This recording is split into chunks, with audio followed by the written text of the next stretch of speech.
প্রাথমিকের নিয়োগ দুর্নীতি মামলার তদন্তে তৎপর সিবিআই। শুক্রবার ফের এস বসুরায়ন কোম্পানি দপ্তরে সিবিআই হানা। এ নিয়ে পরপর 4 দিন সাউদার্ন এভিনিউয়ে ওই সংস্থার দপ্তরে তল্লাশি চালালেন সিবিআইয়ের আধিকারিকরা। মূলত প্রাথমিকের নিয়োগ দুর্নীতি মামলায় ওএমআর শিট উদ্ধার করার জন্যই এই তল্লাশি বলে সিবিআই সূত্রে খবর। ইতিমধ্যেই ওই সংস্থার দপ্তরে তল্লাশি চালিয়ে বেশ কিছু সফটওয়্যার ও হার্ড ডিস্ক বাজেয়াপ্ত করেছেন কেন্দ্রীয় তদন্তকারী সংস্থার আধিকারিকরা। কলকাতা হাইকোর্ট বলেছে যেভাবে হোক এই নিয়োগ দুর্নীতির ওএমআর সিট তাদেরকে উদ্ধার করতে হবে।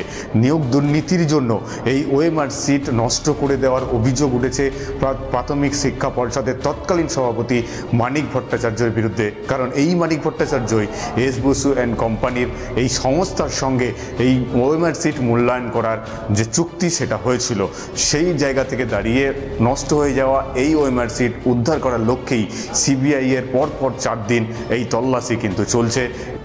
সিবিআইয়ের এই তল্লাশি অভিযান থেকে কি তথ্য উদ্ধার হয় সেটাই এখন দেখার। ক্যামেরায় সঞ্জীব চক্রবর্তীর সঙ্গে মফিজুল ইসলাম, ক্যালকাটা নিউজ, কলকাতা।